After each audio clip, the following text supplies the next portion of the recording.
Hi there. My name is Urbaniak. Thank you for joining today's Product School webinar on navigating early stage startups as a PM. I'm really excited to have you attending, and why don't we go ahead and jump right into the presentation.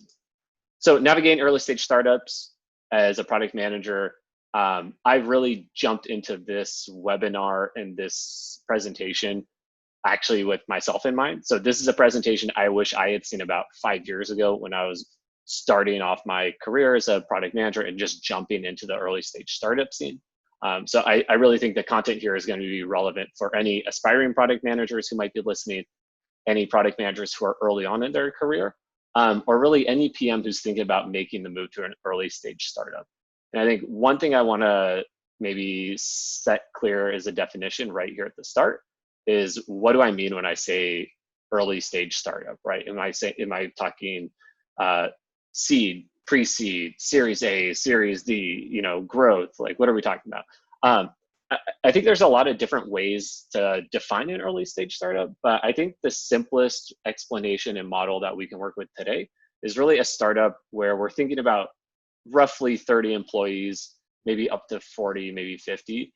I think that the advice and the topics that are going to be covered today aren't going to rely as much on the funding round of the startup, although that's certainly important, and we're going to talk about that a little bit later. But I think really the size of team is going to dictate what the work environment is like. And I think a lot of the advice here is going to be suitable for that kind of range. And we'll talk a little bit about, is there a team that's too small to be defined as early stage, or one that you should be looking at as a product manager? But we'll jump into that at the end. So the quick agenda for today. We're going to learn a little bit about me, and I think why this topic is one that is of interest to me, and I think why I might have some advice that might be worth sharing. We're going to talk a little bit about the benefits and challenges of working in an early stage startup as a product person. I'm going to share a couple of job hunt tips I have. I've interviewed with a lot of different startups, and I think I have some good tips here that I can share. Interview tips as well. What makes early stage startups maybe a little bit more unique? And what are some red flags that you should look out for when you're shopping around and talking to different startups and getting to know them? So cool. Share a little bit about me. I'm currently a senior product manager at Coursera. Prior to that, I spent about 4 years in under 50-person startups. Started off in mobile fitness, then I switched over to e-commerce, healthcare. So I've worked in quite a range of different areas, different industries as a product person. I have a lot of hobbies that involve just spending time outdoors. Some of those are listed here. I'm not going to spend too much time talking about myself. But I do think, since the focus here is going to be for aspiring PMs or maybe early career PMs, I want you to just take a second to talk about my career path. How did I get into product management? I get this question quite a lot.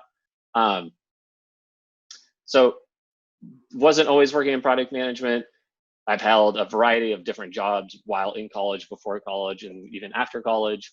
I have a degree in mechanical engineering. I spent a few years doing that, working on kind of big, loud, and heavy machinery. But found it wasn't really quite a great fit for me. I then spent about 1 year running a non-tech related company. It was actually something in the hospitality space. I switched there from running that hospitality business to getting a master's in integrated product design. And it was there that I really got excited and exposed to what startups were doing. So I had the opportunity to compete in some startup pitch competitions, some business model competitions, a master's thesis that was kind of relevant to startups. And that really motivated me to land my first product job at a small startup called Move. This is the fitness one. And I just want to quickly summarize what my experience has been like, kind of from Move and kind of up until Coursera. I would say Coursera is no longer an early stage startup. So for me, early stage startups are really what kind of gave me the fuel, the motivation, and the ability to grow into my PM role. I started from a product intern, and now I've worked on my way up, all the way up to a senior PM. Within my first year in product at an early stage startup, I'd already shipped a concept to ship a totally new to market mobile app that broke the top 50 in Apple's health and fitness category. That was a huge success for the team, something that I'm still really proud of to this day. Early stage startups certainly come with their fair share of ups and downs. Dealing with things like pivots can be extremely stressful as a product person. Oftentimes, smaller teams have funding or financing issues, and you might have to deal with layoffs. I've had to deal with that twice. And when you have to ship features or new products, you're working on tight timelines, and that's pretty standard for these early stage startups, right? One thing I do want to stress: if you're thinking about going the early stage startup route, my experience just personally has been that large companies, and maybe these are some of the ones you really want to join, Netflix, Google, Amazon, Apple, like you name it, they all really like hiring PMs who have some amount of small startup experience. And that is because of the level of products you're going to ship, the level of ownership you have over the features you own, and just your general attitude about getting stuff done with constrained resources. There are certainly skills you need to develop to be successful in a more enterprisey or larger company. And we could certainly do a separate presentation on that. But I just want to highlight, this is not an irreversible decision. Going the early stage route certainly leaves the door open for other moves in your career in the future. Okay, so that's a little bit about me. I think really like my high level takeaway.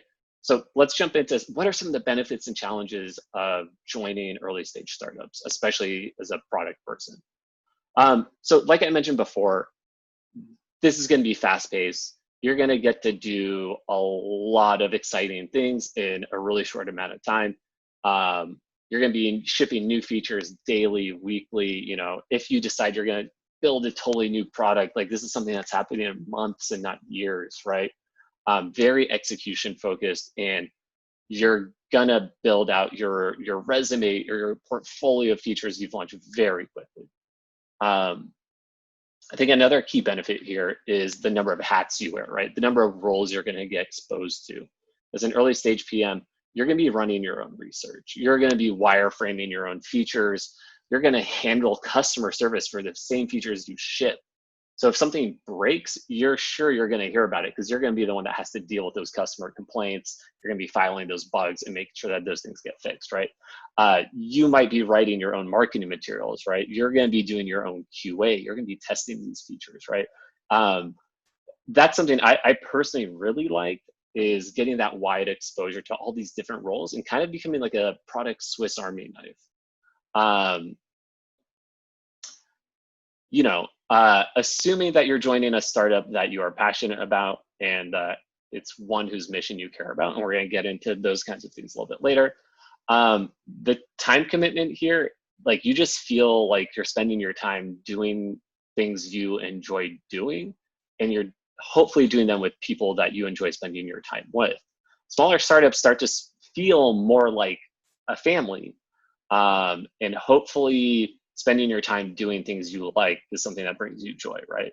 Kind of speaking of the people that you might be working with, the cross-functional collaboration at a startup of this size is just a 10 out of 10, right? Like, not only are you going to be working and sitting closely with people on the marketing team, the customer services team, the design team, right? Like, you might actually even become a member of these teams for a short amount of time, right? I can recall in my own experience getting ready for a big product launch when our marketing team was understaffed, and I went and I became a individual contributor on our marketing team for 2 months, right? And I think another really exciting thing for anyone who might be a little bit more entrepreneurially minded is that in an early stage startup, you get to work directly with the CEO, with the founders. You get a really good idea of what is it like to be a founder, a CEO. So if that's something that you're even remotely interested, I would say getting the exposure and getting to work with these people is going to be a major benefit for you. So over here on the sides, I've included a couple illustrations to highlight some of these things. So when it comes to fast pace or wide exposure, right? This is a photo of me a few years ago. I look much younger here. In a Forbes article, we were getting ready to create some PR materials, and we noticed we were just lacking 1 or 2 product shots. So we drove from our office in San Mateo to a park in Foster City, snapped a couple shots of myself and a few of my coworkers wearing some of our products. And as luck would have it, like this photo got chosen and got featured in a few places, right? So really cool opportunity. Never saw this coming, never expected to be doing something like this. But I think kind of highlights what the kinds of things you could expect to happen in a smaller team. On the bottom right here, this is actually an early prototype of the first time user education flow for an app. This was literally scribbled on a notebook I had. And this actually became the building block for a pretty significant feature that we built out a few weeks later. So very real examples of some of the things we're talking about here. So great, so many benefits. Maybe this is something everyone should do. There certainly are challenges of working in product in a small startup. And you'll see that a lot of the points here that I've listed are actually the same as the benefits. I feel that often what makes something great and what makes something challenging are usually one and the same, kind of 2 sides of the same coin. So the fast pace can make things feel a little bit more chaotic and stressful. The wide exposure you're going to have, all those different roles you're going to get to fill, those create a really steep learning curve. You have to be a good product manager, a good researcher, a good designer, a good marketer, work your way down the line. And you know what is sometimes doing some of these roles like QA testing, setting up interviews, these can make the role in your day-to-day feel very mundane sometimes, because you're not getting to work on the exciting kind of like product-y things that you think you should be working on. The time commitment, it can often feel like your entire life is working at a startup. Maybe that's something you're ready for. I certainly was. I enjoyed it, but I also found myself struggling with this sometimes. Cross-functional collaboration, you have to learn to lead without having authority over other teams. So if you're getting ready for a big product launch, like you have to be the one that's motivating the marketing team to get the assets done on time. You have to be the one motivating the design team to finish up the latest iteration of the new feature, right? So the engineering team can implement it. You kind of have to start steering a lot of different teams without necessarily having the authority to do that. Working directly with the founders can be challenging as well. So I think one rule of thumb, and I think one takeaway I want you to have from this presentation is that founders define the culture of the company, right? So if the founders are organized, execution focused, and set clear priorities, you can be fairly confident that will reflect how the company operates. If the founders are chaotic, unorganized, and frantic, that will certainly reflect in the culture of the company. The other thing with working with the founders as a product manager at this stage of company is that you're going to run into friction over who owns the product vision and who gets to drive the strategy. Up until this point, defining the product, finding product market fit, and growing the product has been one of the sole responsibilities of the founders or the CEO. And you will start to clash with them over this. It can be an exercise in debate and finding kind of optimal solutions if you frame it the right way, right? Yeah, as I mentioned earlier, another challenge here is that there's lots of uncertainty in early stage startups, pivots, layoffs. Sometimes startups just fail to generate the revenue, right? And kind of all of this uncertainty means that you need to be comfortable with the idea that you might need to switch jobs more than you expect. This isn't something that I have personally found to be an issue when it comes to switching roles frequently. here in San Francisco or within the Silicon Valley area, or maybe in tech generally, it's widely understood that startups fail at a high rate, and leaving a team due to layoffs or a pivot or anything like that is generally pretty well understood by any team you might be interviewing with afterwards. So that's not really like a black mark on your record or anything like that. It just kind of comes with the territory, and it's something you should be aware of if this is how you're going to go. Okay, so now that we understand some of the benefits and challenges, I really want to get into what are some of the job hunt tips for early stage startups. So I think the most important thing when you're thinking about looking for a new job, and specifically one within product management, is you have to really clearly define what is it that you want, right? And I think this is where a lot of people kind of spiral. You have to make trade-offs. You have to try to optimize for something. So here I provided a short list of different criteria you might want to prioritize or try to optimize for yourself, right?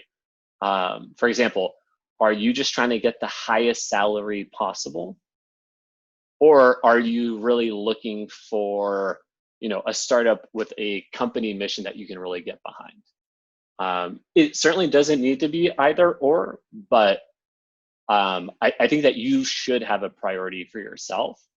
And understand which ones are you not willing to budge on, which things are you flexible on, and which things do you really not care about.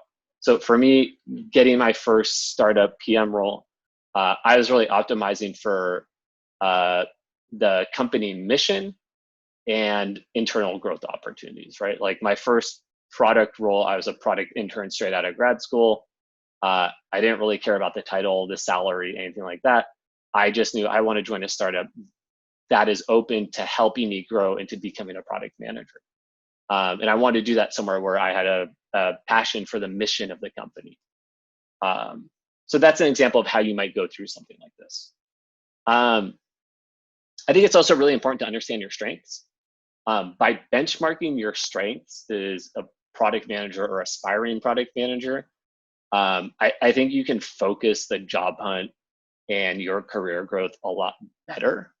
And I think this is something that a lot of people fail to do. And it's why I think a lot of people end up spending a lot of time looking for a job, going to lots of interviews, but not landing the role. You have to really clearly understand, what is it that I'm going to be better than 90% of other aspiring or new PMs at? And in what areas am I deficient, right? And then come up with strategies on how to work on those deficiencies.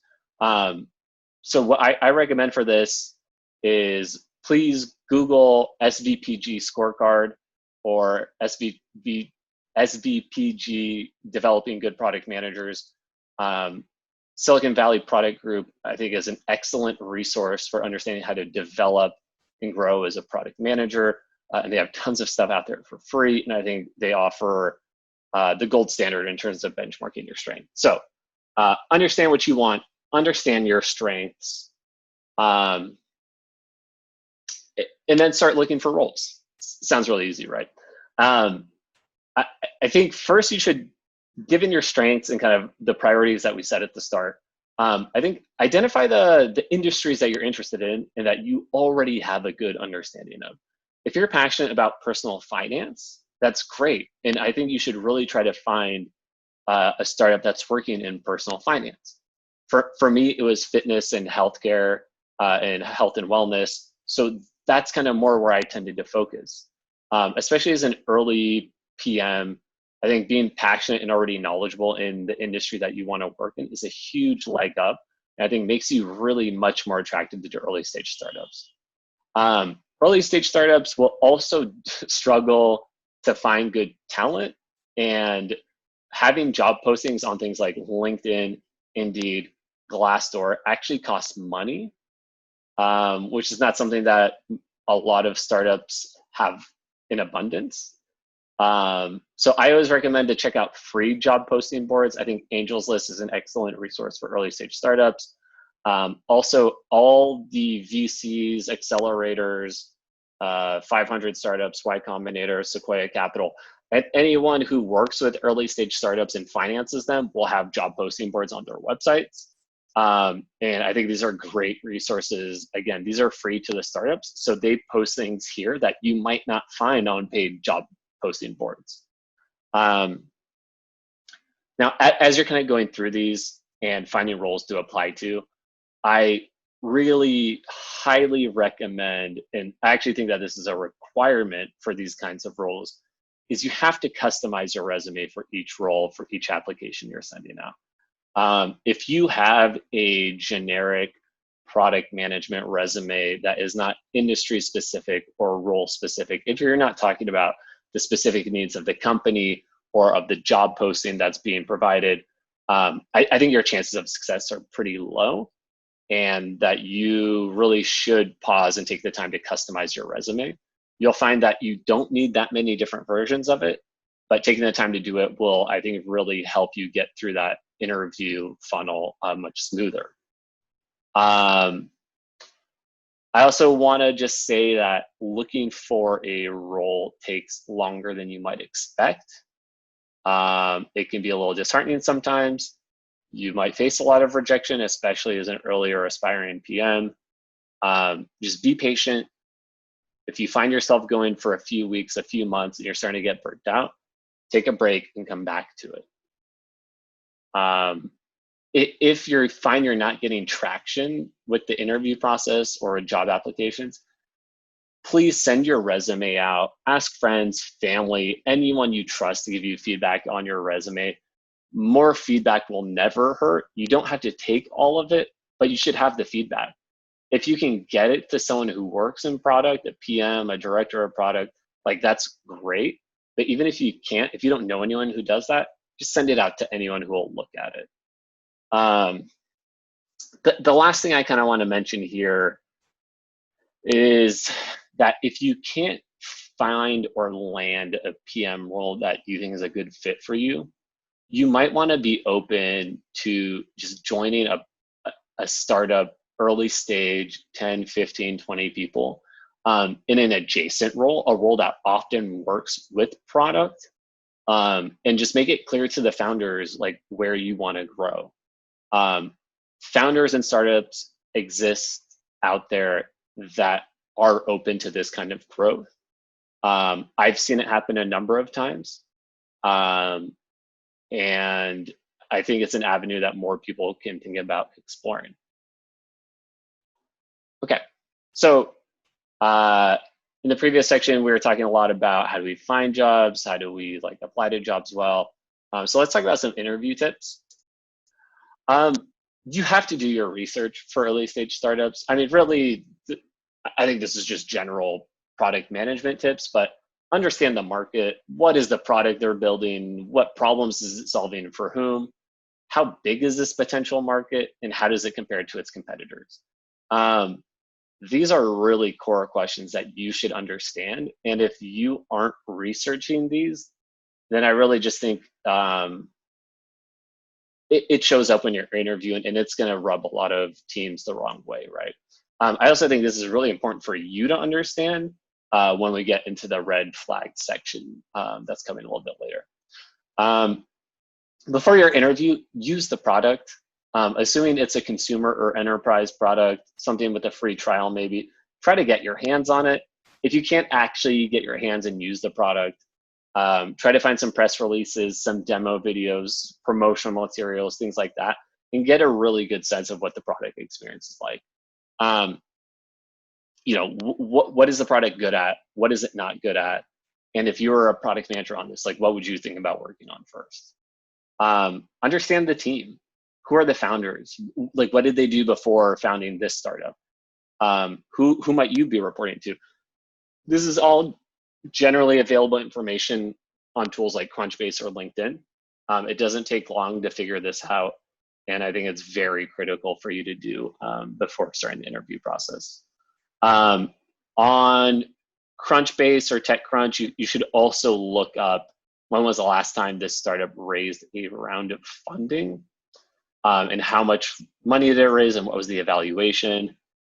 If the startup raised something like $1 million 4 years ago, that's going to indicate to me that they might be hurting for cash or they might be revenue positive. I mean, it could be either or, but I'm going to be able to ask much better questions during the interview process armed with this information. And again, everything that's on this slide should generally be publicly available and readily available. And this is going to help you just be much better prepared when you're talking to the startup. So let's talk about wowing the interview.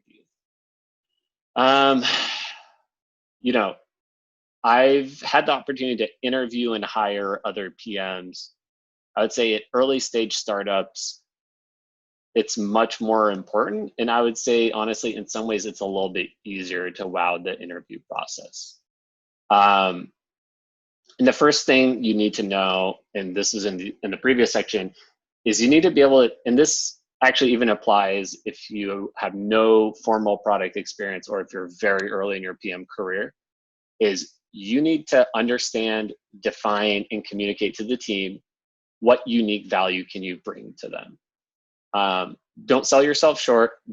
The answer here is never none. But you should be kind of armed with this information. Now, assuming you did what was in the previous steps and you use the product, you understand it, you understand the problems it's trying to solve, wireframe a new feature or an improvement for it. This can take as little as 10 minutes using tools like NinjaMock or Balsamiq. I wouldn't go over the top here. I wouldn't spend half a day working on wireframing something that no one's asked you for. But if you can show up to an interview with 2 or 3 wireframes, I think it really shows that you're interested in the product, you understand what it's trying to do, and you're already starting to generate value for the team, right? The next three things here are just things I think are generally good interview tips, product management or not. You should be able to convey your excitement about the product, about the team, about the opportunity to join the team. And this should be authentic. If you aren't excited, maybe move on to a different opportunity that you are excited about. Assuming you've done your research, you know your strengths, you're working on your weaknesses, you should be able to communicate and portray some amount of confidence in yourself and in your strengths, right? Highlight your strengths. So if you're coming from a design role, you're coming from a copywriter role, focus on how those are strengths as a PM, because they certainly are, and they will set you apart, and you should know that, and you should be confident in it.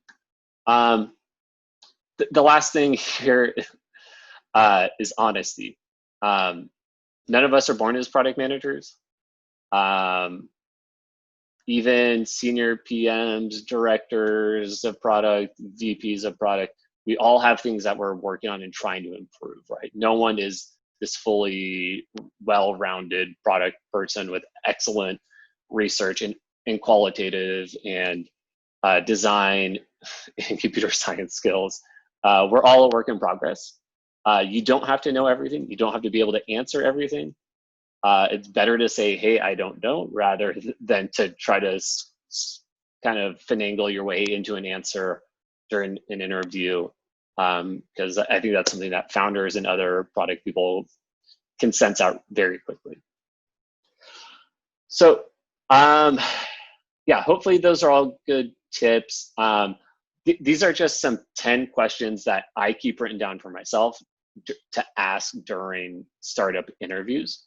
And these are things that really help make the implicit explicit and for you to really understand what's going on at the company. So, these are, what are the biggest challenges the company is facing right now? What are the main KPIs the team is trying to improve? What strategy has the team taken to hit these KPIs? And what role would the product manager play in this strategy, right? So these are all about like, what are the metrics to move? I think before you join, it's also really good to understand what is the roadmap, how flexible is it, how much say are you going to have in it? These aren't necessarily red flags. You aren't trying to get one answer or the other, but I think understanding what you're getting into before joining is very important. Yeah, another thing that will kind of tell you a little bit about the culture of the company is what stakeholders need to sign off on new features or changes in the product strategy. So you should expect at a smaller startup that the founders or the CEO might be involved here. But if this gets to be too many people, that might be a red flag for you. And then it's always interesting to learn about what was it like for the last big product or feature that shipped. What happened, how did it perform, things like that. I think it gives you a sense of where the team is at in terms of its maturity and ability to deliver different features. Yeah, you also want to be able to understand what challenges is the team, what challenges are facing the team today. How are they trying to get around these? How are they trying to solve them? What's worked, what hasn't, things like that. It's also important to understand what is the makeup of the product team, how many engineers, designers, QA, analysts, things like that. It could be, hey, we have 4 engineers, no designer, no QA, and we need a product person, right? It could be we have 10 engineers, 2 designers, 1 QA. There's lots of different combinations. It's not that one works, one doesn't. Different maturities of different companies are going to have different kind of combinations here, but it is important for you to understand before joining. Next is what responsibilities do you expect the PM to fulfill? I think this is very important for you to establish with the founders early on. Have some clear expectations around what defines success in this role, and then understand like how you can go ahead and meet those expectations and even exceed them. It's always important to understand the mindset of the founders and the CEO around long-term growth within any startup. And I think asking question number 9 here will give you a sense of how much the team really thinks about developing and nurturing talent. And because if they have thought about this, that'll become very clear.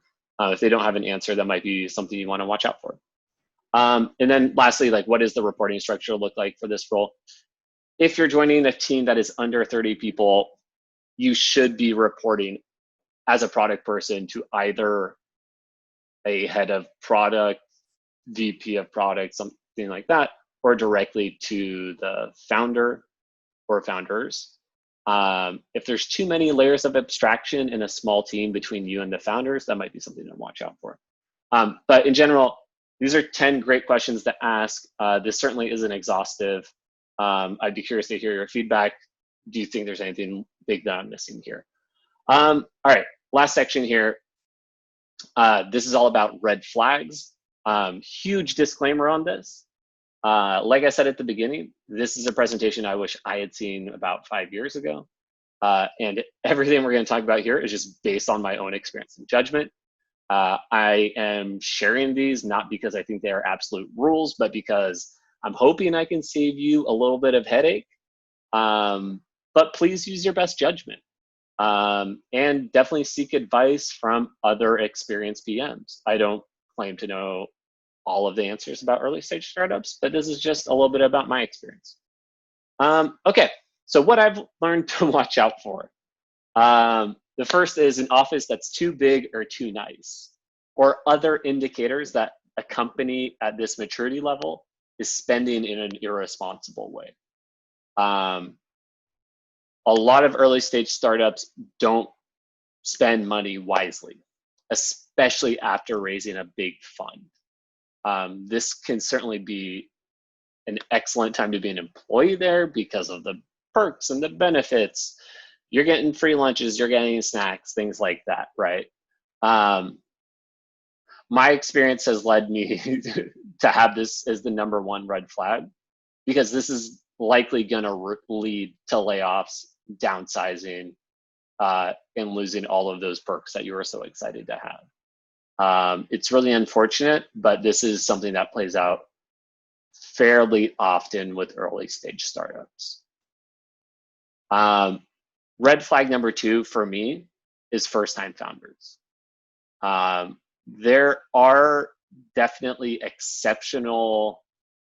exceptions, nice, to this rule. Yeah, I think, everyone from Elon Musk to Mark Zuckerberg to Jeff Bezos probably breaks this rule. But I think the reality that PMs have to have, or employees of early stage startups, is that most startups fail. There are statistics you can dive into to understand this a little bit more.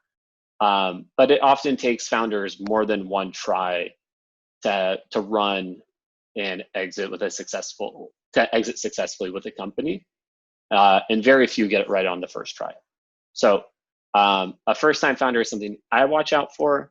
If they have previous experience, even if that wasn't necessarily successful, I'm more likely to want to join their team because I know that they have learned something about what to avoid on the road to success. The third red flag here is Glassdoor reviews. You should trust what other existing or previous employees have written on Glassdoor. I don't think, well, it's up to your best judgment about whether or not you want to have a set threshold you aren't willing to go below. But you should know what you're getting yourself into. So I have joined a few startups that had Glassdoor ratings below 3 stars. And I found the ratings that I read before joining and my experiences in the startups to be fairly aligned. The fourth red flag I would watch out for is not meeting the founders or the CEOs while interviewing, especially if it's like a 30 to 50 person company. You don't have to have an exhaustive session with them, but you should have at least a 5 or 10 minute sit down with them. If it's not something the founders are willing to do, for me, that indicates that they might be a little bit more hands-off when it comes to running or the operations of the company. And that's something that I find to be a red flag. All right, the next one here is not being transparent about financing. If during the interview process, it's one thing to not know. If you ask an individual contributor on the team, a designer, a QA, another PM, what is the state of financing of the company? If they're not able to recite it to you verbatim, I don't think that's bad.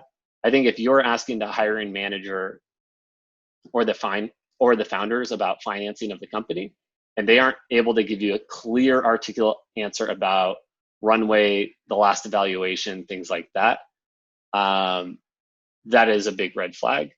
And I believe it's usually because they don't want to make that information public because it doesn't put them in a good light.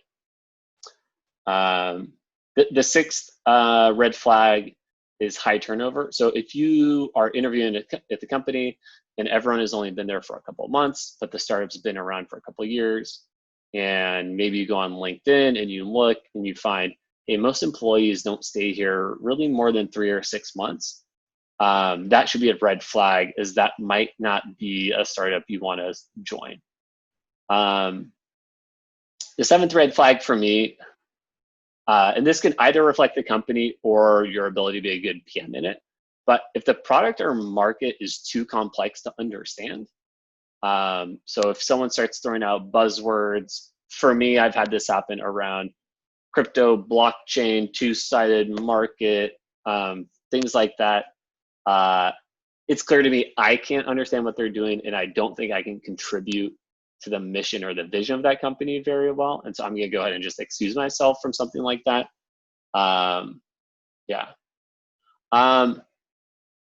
And the last one here is kind of a big one. And I think if you're looking on things like Angels List, you might run into this pretty often. But CEOs or founders who are looking for someone to take over product too early in the company's life cycle. Running and growing the product and finding product market fit is the #1 job of a founder up until those things get locked in. And then their role is going to switch slightly to like scaling things and raising money. If it's less than a 10-person company, I would really watch out for a founder or a CEO who is trying to offload their product responsibilities too early. Because that likely indicates to me that they haven't found strong product market fit, and and they might be focusing their time elsewhere, which for me is a red flag. Again, I just want to stress, these are all based off of my own personal experience. I'm sure there are counterexamples to all of them. My main intention with sharing these out is not to scare you away from early stage startups, but hopefully save you some headache and help you with that selection process and finding a team that's a good fit for you. Again, I really want to urge you to use your own best judgment when thinking about joining a startup or evaluating your own opportunities. And ultimately, you need to trust your gut and your instincts. Okay, that's it in terms of what I had prepared for navigating early stage startups. Yeah, thank you so much for attending. I hope this was useful, and I hope everyone out there is staying safe. Yeah, thanks.